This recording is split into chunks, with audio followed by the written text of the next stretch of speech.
Mesdames les conseillères régionales, Madame la conseillère départementale, Monsieur le vice-président de Grenoble-Alpes Métropole, Mesdames et Messieurs les élus, Madame la présidente du cercle Bernard Lazare, Mesdames et Messieurs les représentants et présidents d'associations, Mesdames et Messieurs, le 4 novembre 1995, le Premier ministre israélien Yitzhak Rabin, prix Nobel de la paix, est assassiné à Tel Aviv lors d'une manifestation pour la paix. Nous sommes réunis aujourd'hui devant le tulipier planté à sa mémoire pour lui rendre hommage. Allocution de M. Emmanuel Carroz, adjoint au maire de Grenoble.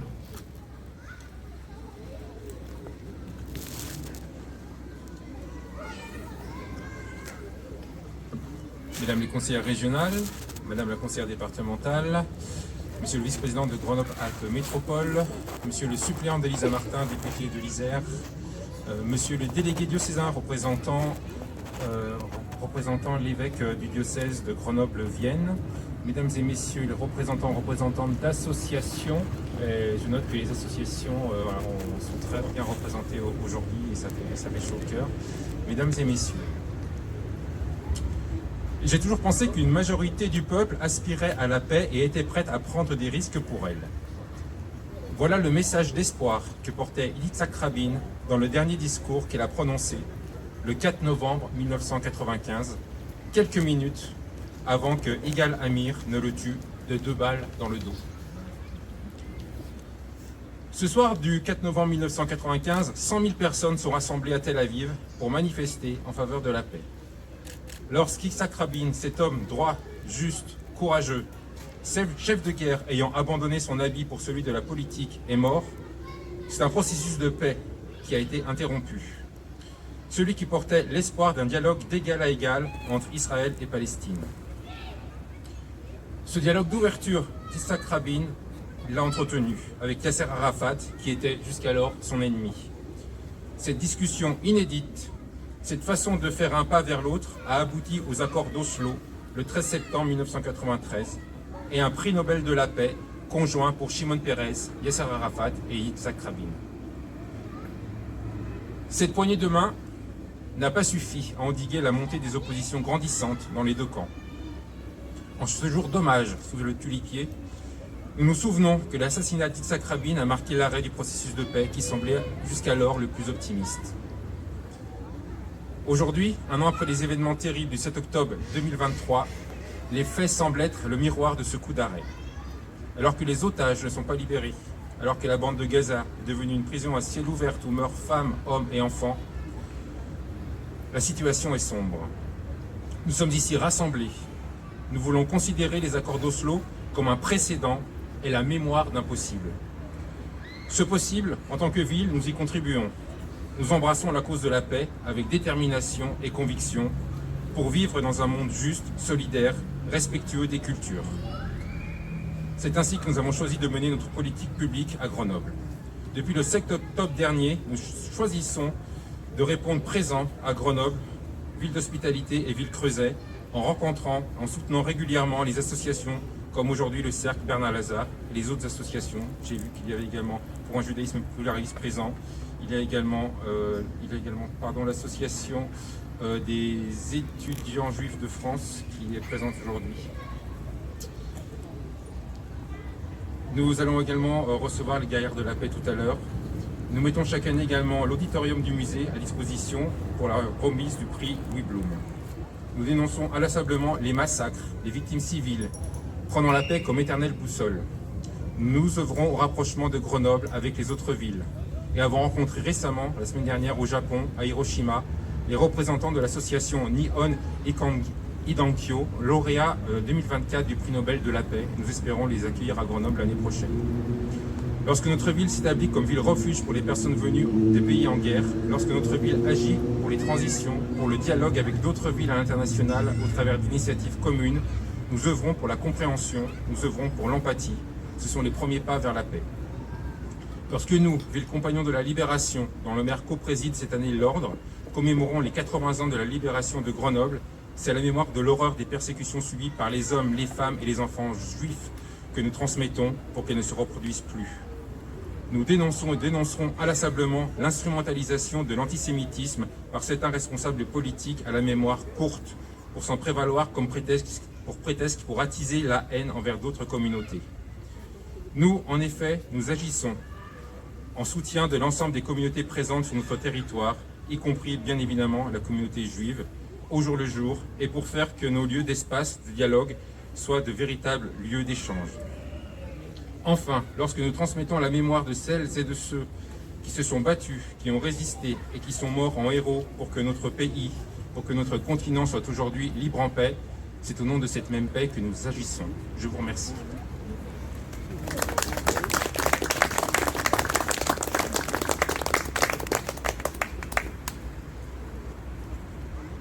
Allocution de Madame Liliane Lévy du Cercle Bernard Lazare.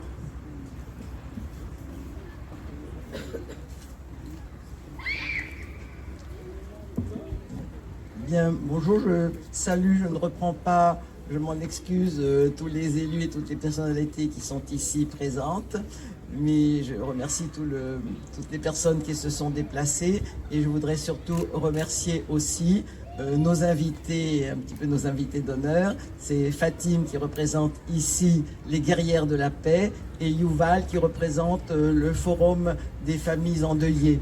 Donc ici, ça nous donne un petit peu l'esprit dans lequel s'est fait ce rassemblement et nous espérons qu'il en sortira un peu d'espoir parce que évidemment dans ces temps sombres, c'est ce qui manque un petit peu. Alors je remercie également la mairie qui s'est exprimée et qui nous reçoit et qui effectivement nous reçoit pour cette cérémonie depuis de longues années, cette municipalité, d'autres municipalités auparavant. Et pour nous, il est très important que ce rassemblement ait lieu. Il nous tient à cœur de rendre hommage chaque année à Yitzhak Rabin, comme il a été rappelé, victime d'un militant d'extrême droite israélien, celle-là même qui est au pouvoir avec des Smotrich et des Ben Gvir. Le tulipier planté ici symbolise bien pour nous les occasions manquées, comme il a été rappelé, avec l'exacerbation de la haine attisée par le terrorisme meurtrier et la montée des extrémismes. Mais nous voulons aussi que ce tulipier symbolise l'espoir, un espoir enraciné, si je puis dire, bien enraciné dans nos têtes et dans nos cœurs, l'espoir que les accords auxquels aspirait Rabin trouvent encore un terreau favorable, un terreau fertile des deux côtés, israéliens et palestiniens. Ce à quoi militent nos deux invités dont j'ai rappelé et dont j'ai salué la présence. Il y a beaucoup de mouvements comme les leurs qui œuvrent pour rapprocher les peuples et pour que le dialogue reste possible. Il faut avoir du courage et le film que vous allez voir, Résister pour la paix, est un titre qui rappelle bien que cette résistance ne va pas de soi et que le dialogue ne va pas de soi. Donc nous voulons que ce tulipier symbolise l'espoir que les populismes qui donnent à tant de pays des régimes des pires reculeront. L'élection de Trump n'en donne peut-être pas un très bon signal, on verra. Le gouvernement combattu par la moitié des Israéliens met en danger la démocratie, qui est la seule démocratie du coin. À l'intérieur, il a profondément fracturé la société et à l'extérieur, la paix s'est éloignée. Attaquée d'abord si abominablement par le massacre terroriste du 7 octobre, puis par les destructions massives à Gaza et au Liban. Saluons peut-être comme une petite lueur d'espoir la trêve qui vient de commencer. Espérons qu'elle ne sera pas finalement trop rapidement arrêtée et qu'elle fera la base d'un petit quelque chose. Le retour des otages, épouvantable traumatisme des familles, n'a pas été la priorité. Je cite ici une déclaration du Forum des otages et des familles disparues. Il est inconcevable et incompréhensible que près d'1 an se soit écoulé depuis le dernier accord de leur libération. les otages n'ont plus de temps à perdre. Des signes importants ont marqué en Israël, des signes inquiétants, ont marqué en Israël la commémoration de l'assassinat de Rabin. Par exemple, l'expulsion d'une députée travailliste, Naama Lazimi, expulsée d'une session de la Knesset en raison d'un t-shirt qui portait l'inscription « Rabin avait raison ». C'est ce que nous pensons. Rabin avait raison. La solution à deux États est la seule issue possible et juste au conflit entre Israéliens et Palestiniens, à cet embrasement interminable qui fait tant de victimes des deux côtés.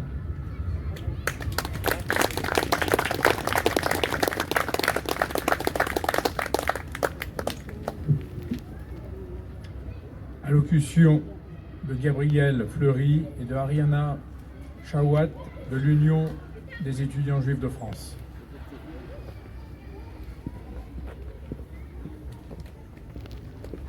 Ariane Chawat.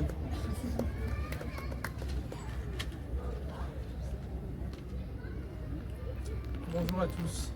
Il est toujours compliqué d'évoquer la mémoire d'un homme que l'on n'a pas connu. Je suis né 10 ans après l'assassinat de Yitzhak Rabin.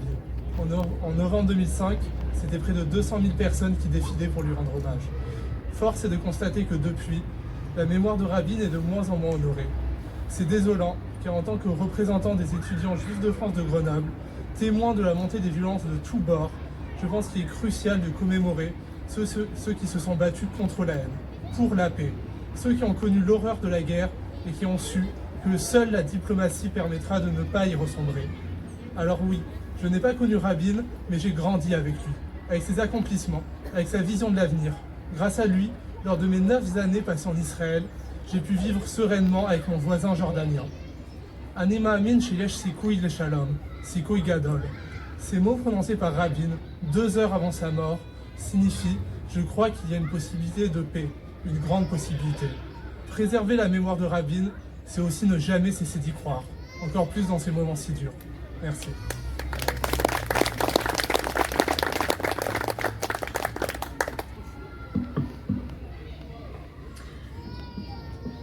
Merci.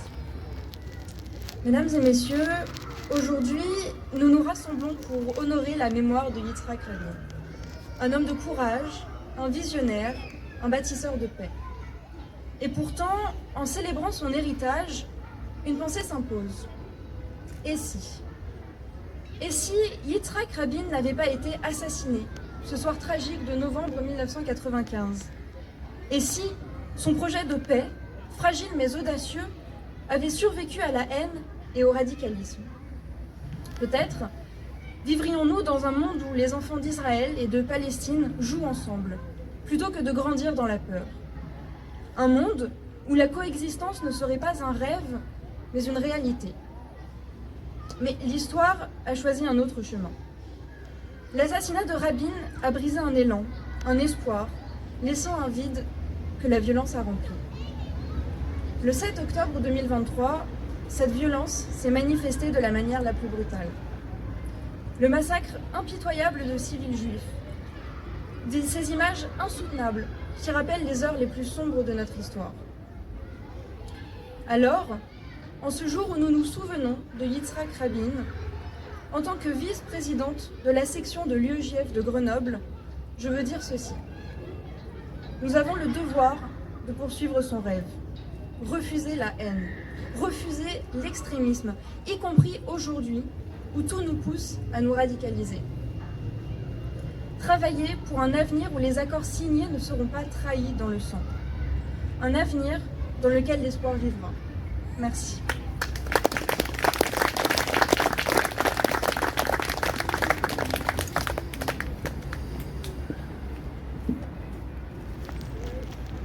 Allocution de Fatim Bayashi et de Yuval Rahamim.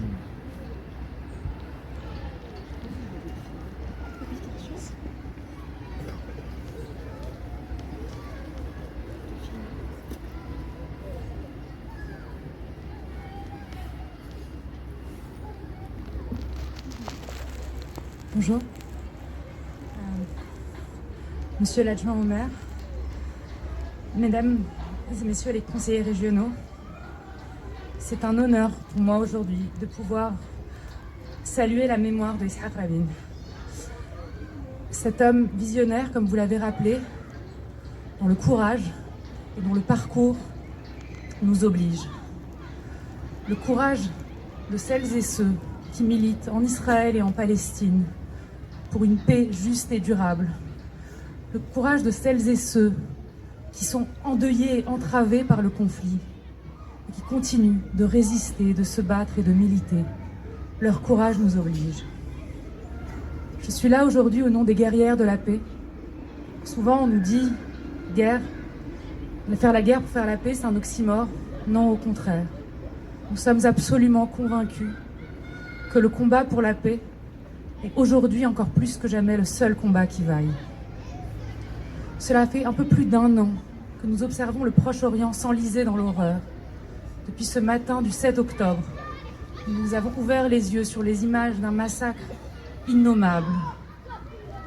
Cela fait plus d'1 an que nous appelons dans un même souffle et avec la même énergie à la libération immédiate et sans condition de tous les otages, ainsi qu'à un cessez-le-feu immédiat et sans condition sur les populations civiles à Gaza qui sont aujourd'hui massacrées. Mais ce jour est aussi un jour d'espoir. Ce matin, un cessez-le-feu, un accord a été trouvé. Alors, sans doute fragile et peut-être même de très courte durée, mais n'empêche. Je pense que nous en sommes tous convaincus. Notre présence ici aujourd'hui le redit. Ça ne veut pas rien dire. Et que cela arrive aujourd'hui, le jour où nous saluons la mémoire d'Yitzhak Rabin. J'ai envie, personnellement, de rajouter un peu d'espoir à cette espérance que cela crée. Alors, pour finir, oui, Yitzhak Rabin avait raison. Et la paix, une paix juste et durable. Une paix juste et durable qui se fonde sur la légitimité pleine et entière des deux peuples, israéliens et palestiniens, de vivre en sécurité, chacun dans un État souverain. Oui, cette paix juste et durable est la seule solution possible. Et votre présence à tous, ici, prouve et rajoute de l'espoir. Merci à tous.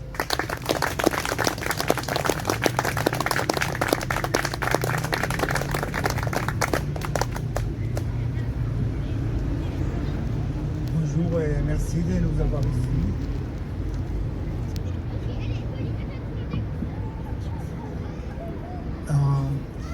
Je vois que vous êtes très bien au courant des situations de notre région, des situations politiques, des situations sur le terrain. Et c'est très rare de voir tellement de gens qui refusent de choisir des côtés et qui choisissent la paix. Donc le monde entier maintenant est divisé entre les soutiens des Israéliens et les soutiens des Palestiniens.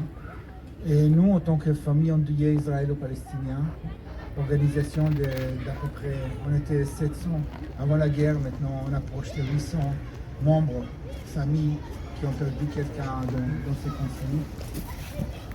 C'est très dur à maintenir l'espoir, mais on le tient toujours parce qu'on sait bien qu'on n'a pas le choix.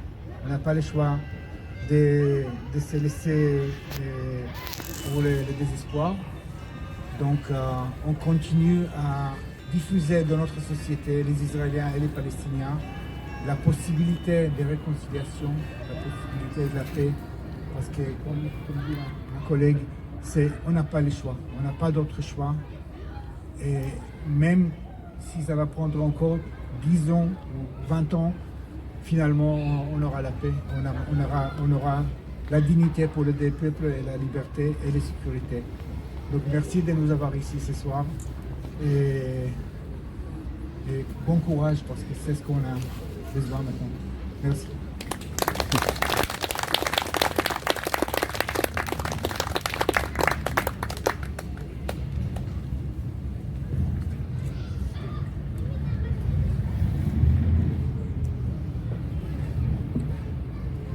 Nous observons un moment de recueillement.